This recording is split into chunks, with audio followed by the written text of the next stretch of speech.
What's up, you guys? Welcome back to Glass Houses. Finally, part 3 of this seminar. Why didn't you tell me this years ago? 101 Ideas for Killifish and the Fish Room by Mark Hlavaty. In the peat and never come out unless, even when you tap it and you can see some of them. So keep feeding it for a week or two and then they will come out. And then I'll gradually fill that container up with water over the course of the week. And then at the end of the week, there's the clock. That was my cue about the picking eggs first thing in the morning. At the end of the week, I'll transfer the whole mess into a 2-gallon critter keeper and gradually fill that up over the course of a week. And then when it's been in there 10 days or so, then it's ready to get dumped into a 5 or a 10-gallon tank where they will live forever. So when you're picking, one of the other things when I'm picking eggs, I'm very careful to pick, like say, a Gardner Eye and then an Ogowentz where the eggs are different in size, or maybe then an Epiplates, like never anybody close to the same thing, because invariably when I'm picking like something rare or touchy or whatever, I'll go on to the next one or look down and I go, oh, there's 4 eggs on my hand. Yes. I wonder who they belong to, right? So I will have containers that go, question mark, Riggenbacki, pseudo-elegans. Could be a mixture of both. And so I will hatch them out and everything, but females are useless, right? Because they all kind of look alike. But if I pick up a good male of something here or there, I can have something. But so now in the routine is, now that I have a sink right there, wash off your hands, dry them off, go to the next one. And that's the headquarters of egg picking and whatever. And you can see in the middle the orange shoebox container thing. That's where the brine shrimp go during the day to feed. And luckily in the room, those 4, oops, yeah. I think we were talking earlier on that in looking around, there are no difficult fish to breed, right? But there are just fish that we haven't found the right conditions for. And once you have the right conditions, sometimes, like people say, you can't stop them from breeding. So it's just a matter of finding whatever the clue is. And the bad thing for us as hobbyists is we want to do something to make the fish breed. And there's 1,000 different things. You can change the light, you can change the water, you can change this, that, or the other thing. But the corollary to that is that there are no easy beginner fish. And time again, we've had like new people come into the hobby or people you meet at the general club meeting that go, hey, those fulgens fish look cool, I want to try them. And, or whatever, and you go, okay, yeah, here, try them. Because we got a 50-50 chance of their setup at home being exactly what those fish are looking for. So there's no reason in the world not to try any fish, in my little opinion, because it's simply a matter of finding the little 3 or 4 things that those fish really, really want. And going along with the no beginner fish, does anybody else find Australia is next to impossible besides me? Okay. I have officially given up as of a few months ago. Gave them away because I could get a few here and there, and Dave is the one that finally convinced me. No, they need warm, right? And so they're really cool, but they do not work in my room. And This is another once upon a time story like that. I spent a long time, this is Ephesus and Hlavaty. When they were kind of brand new, I spent a lot of money to buy some from somewhere and got them home. I had 2 pair of them. Had them and they were adults, nice adults when I got them. Had them for a year, got nothing, no eggs, nothing. I tried moving them different, everything in the world, nothing. So Keith Cook was over at my house, and I said, take these, get them out of here. He took them home, calls me a couple weeks later, and he goes, hey, I got fries swimming around all over the place. I go, what did you do? And he goes, nothing. Just at his house, he can't live 10 miles from me. Same water, everything, feeds the same stuff. But the thing is, there's so many different parameters. You can change whatever. And I was at I forget who it was, but somebody from the East Coast had mentioned he was over at Rosario LaCourte's house one time. And Mr. LaCourte did not pick eggs, not do anything. He would just have the tank and every once in a while move the parents to a different tank and fish would appear, right? But as hobbyists, we want to do something, right? And sometimes, it's you either make a little change here or there, or instead of don't do something, just sit there and watch them, and something good will happen. And I mentioned this is just a picture showing when I move them into the critter keeper. That's kind of the level of the water, and it'll just go up over time. And I started a year ago. I started tagging the tanks with the date, the hatch date of things, because I was wondering eventually, how old are those fish? And it seems, and that's the bank of fry tanks. And I mentioned I do four mops at a time. I got 4 mops go into 4 of those little round things, which go into one shelf on that, which eventually go into another tank. And then you see the grindleworm boxes on the bottom shelf of that. And then I have, when I moved, I had knocked down half of my tanks, so when I reset up at the new place, I'm setting up new tanks when I get fry here and there. And I was getting my nice batches of fry. And so I set up a new tank and put the fry in. And normally the fry go into a tank that already had juveniles of that same species. So I'm not mixing up and I don't have to redo a tank or anything. So I had a choice of starting a new tank or dumping them into a tank that's already planted and everything. And you agreed, right? Which tank do you think the fry grew best in? The nice planted tank with, little things growing in there or anything? Or the absolute bare tank starting over? The bare tank worked much better than the planted tank. So I'm going, well, that can't be right. So I tried it again I split a batch of fry from the same ones and did half in a planted and half, and it worked again. I mean, at 3 months old, the bare tank ones are half again as big as the planted tank ones. So now, when I start doing it, I'm starting with the bare tank, and after a couple of months, I'm dumping some plants in there. So I remember reading some of the books, the old Innis book that I still have somewhere, and the old rule was 1 fish per gallon, right? Or if you filter it, it's whatever.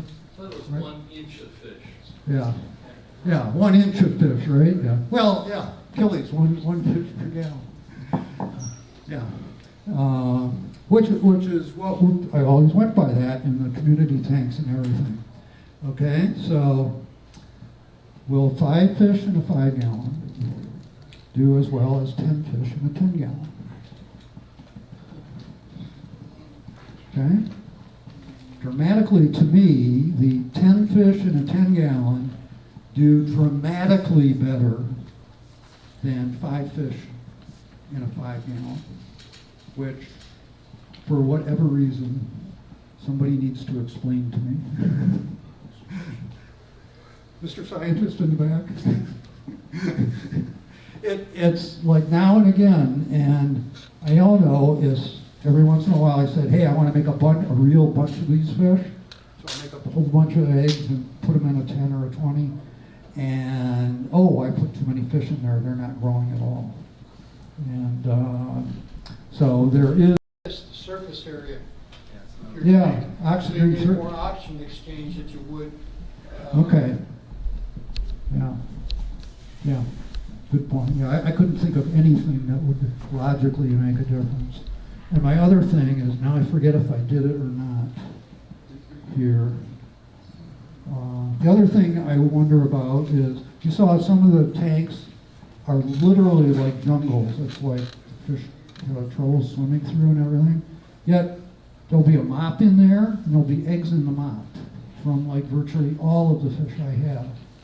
And I'm going, okay, it's cool, but I wonder, what is it that makes the mop so attractive to them to laying eggs? Because I know a lot of them will put, they'll lay in the gravel, and the ones that have gravel in the tanks too.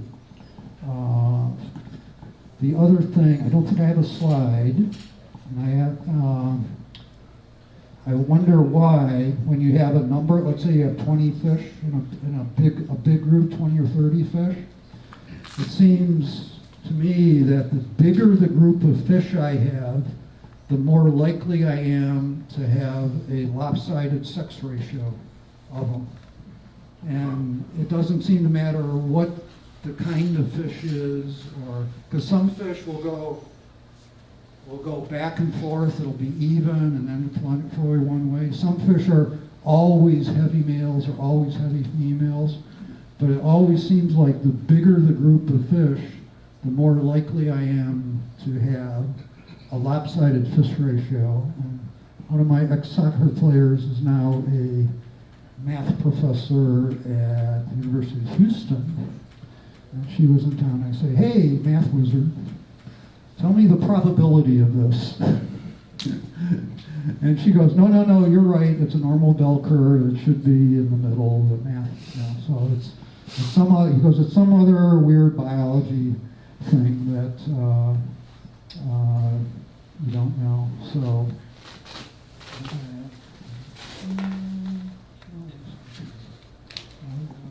any questions from anybody? Off the ball? Okay. How do you feed your vinegar eels? Because I've heard all kinds of different flavors of ways to do it, I had, when I moved, I threw away my vinegar eel culture, and so I didn't have one to take a picture of. Yeah. But I have,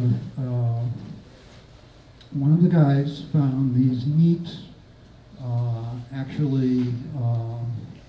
olive oil containers that looked like a kind of a wine bottle, and the stem on the top was about this big and straight-sided.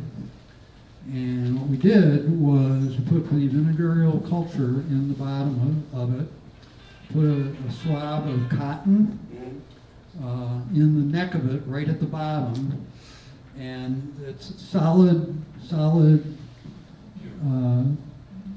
water all the way up, and then pour clear water on top. Vinegar oils migrate through the cotton into clean water, and you just eyedropper them out and feed. Because I've heard plenty of people, I've done it myself, will take a shot of the vinegar and the eels right off the top of it, throw that in, as long as it's not a small tank. Right, yeah. And then it shouldn't change the acidity much in the water at all. Probably doesn't if it's a big one, but that was quick and easy, and the thing is, that container is good for 3 weeks, 4 weeks before you run out of one thing or the other. Because they stay okay up and just in straight water for a well, while. they will keep producing in the bottom and Okay. migrating up, and literally, after You can get 3 or 4 or 5 eyedroppers out, and that gets rid of all of the ones that are in the top, then it'll be replenished the next day. Keith Cook's experimenting with growing them on foam like we do the grindleworms, and he's having success doing that. We had a meeting over at his house, and he was showing that. But the tag along with the vinegar eels, how I do is I raise them in like a little plastic bucket or a bottle. 50% apple cider vinegar, and the other half is just water. Right. And then just put apple slices in it, just let it grow. Then, yeah. And then when it's time to feed it, that's when I do the whole. That's the grow part. I was just wondering Yeah, how that's it works. Oh, harvest. Okay. Yeah, that's the same solution or the same growing system that seems to work pretty easily. Yeah. It's easy to harvest, Yeah. very easy. Yeah. If you don't like that method, I still use the old and true method of the old style coffee filter. Right. You buy a pack, but it basically lasts you forever. Yeah. And you just run it through it. Yeah. What comes out of the other side, you reuse as a new All starter. right. Yeah. And then the vinegar eels stay on the counter. Put that into a clean dish. Just go on it. Yeah. And for me personally, I only have the vinegar eels to do like those 3 or 4 little containers. So I'm not using hardly any of them, because the fish I'm dealing with, even the guys with teeny tiny eggs, seem to be able to eat baby brine shrimp, like fresh new baby brine shrimp, pretty readily, right from the word go. Do you do annulatus? Yes, but totally different. We had a guy in Detroit named Jim Langhammer that I was over at his house when I was in high school, and he had these neat little fish, these annulatus fish, right? And he goes, "They're the easiest fish in the world." Really? What do you do? He says, you take a gallon or 2 gallon tank, and you put some duckweed in it, and you put some hornwort in it, and you put the fish in, and then you set it in the basement window. In Detroit, we have basements with brick basements, window up like right at the top of the basement, right? That's about this high only. Put the thing in there and feed, and you'll have fish. And that works. Yeah. Actually, we have Jürgen, Mr. Scientist, that picks eggs, annulatus eggs. And if you haven't seen an annulatus egg, think of an Epiplates egg and chop it in tenths. He picks them and hatches them in water. And the key to it, he says, is you have to keep the water moving. So we'll have a heavy-duty little glass, what do you call it?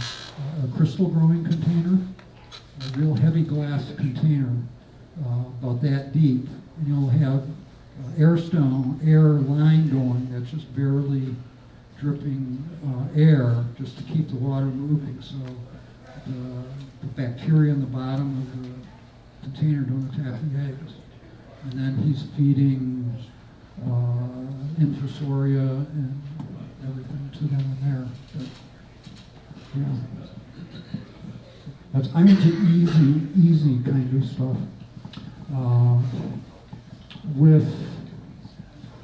I'm not sure how long I'm supposed to talk or whatever. I know Gis told me I had to be done by breakfast, right? One thing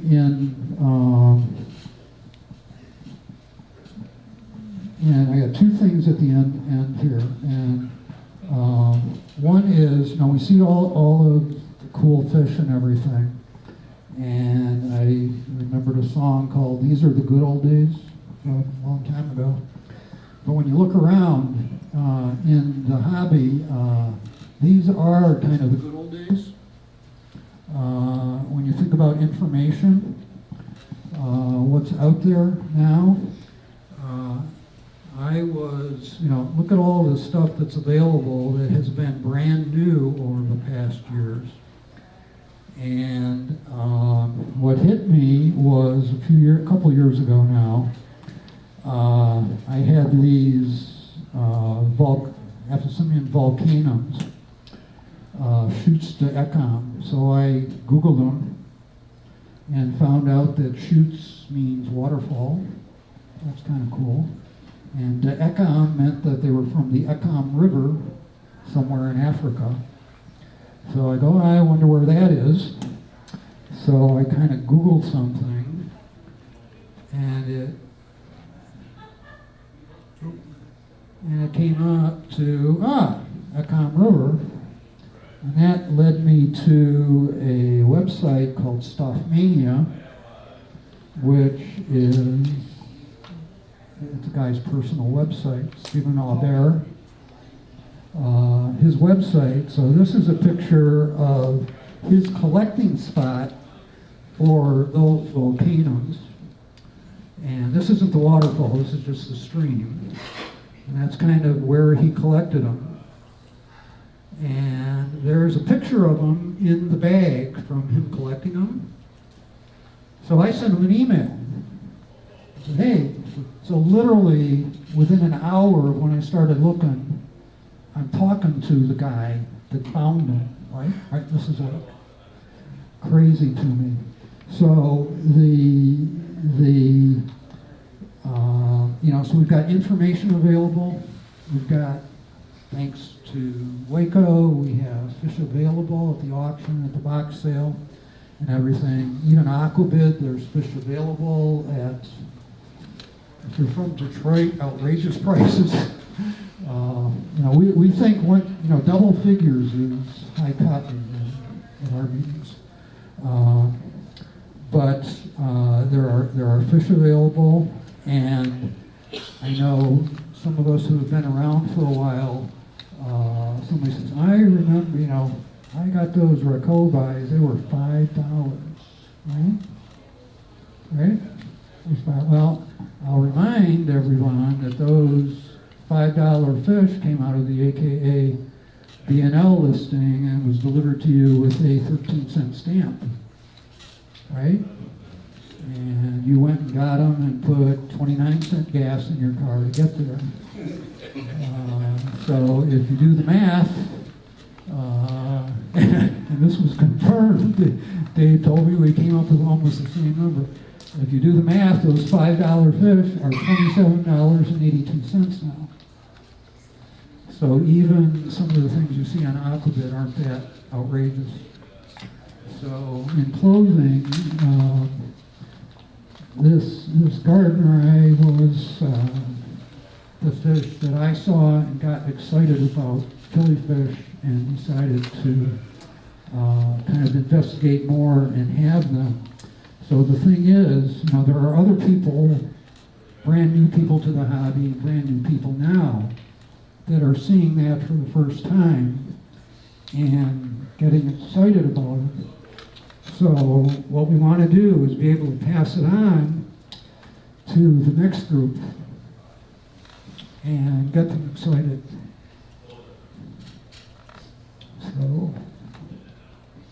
So those are the guys that will keep the hobby going. Thank you.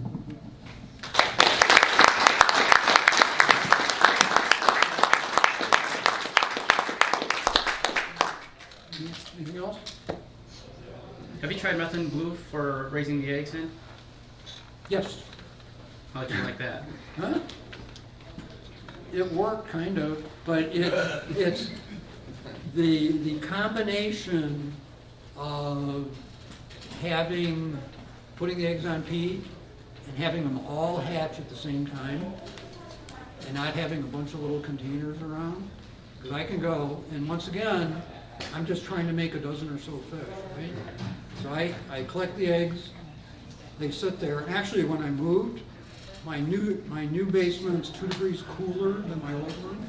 So now I collect the eggs, mark down when I stop collecting. 20 days later, I dump for most of the Aphysimians. And then I learned after a million years last year here that my gardener eyes and funny little panchaks, I'm supposed to wait 5 weeks. And you're right, Greg, that works much better. But 20 days later, I'll dump them.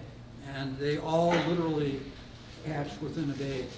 So I've got a group that's the same size and compete and all that good stuff. But yeah, the methylene blue still works.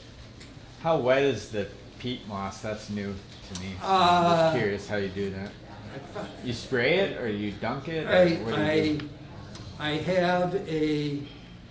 have an old glass peanut butter jar that I take out to the garage, fill it half full with peat moss, and I pour boiling water in it, right? And that does 2 things. It makes it sink, and it kills whatever. And then when I go to put it in one of the little containers, I've got an old brine shrimp net, and I'll kind of fill that with the peat moss, wring it out, put it in, and then I'll spritz it to wet it down. After you put the eggs in there? Before. Oh, okay. Before. And the key to my key to it, the way I do it, is I want to see condensation on the outside, on the inside of the container. So if it doesn't, I don't see it there, then I'll spritz it more. You don't have any air holes in the container or anything? You just seal it up? No, it's sealed to keep the moisture in. Yeah, you got garden eye too that you do? Yes. You said that way? Yes. But you wait longer? Yeah, 5 weeks Instead of, instead of 2 weeks. yeah. And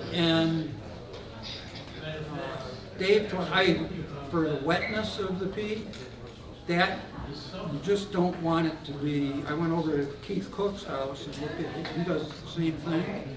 But I looked at his and I go, that looks like soup. That's like, I was appalled how wet, like soggy it was. But it works. Okay. So You don't want it to be dry, but you want it to be and moist.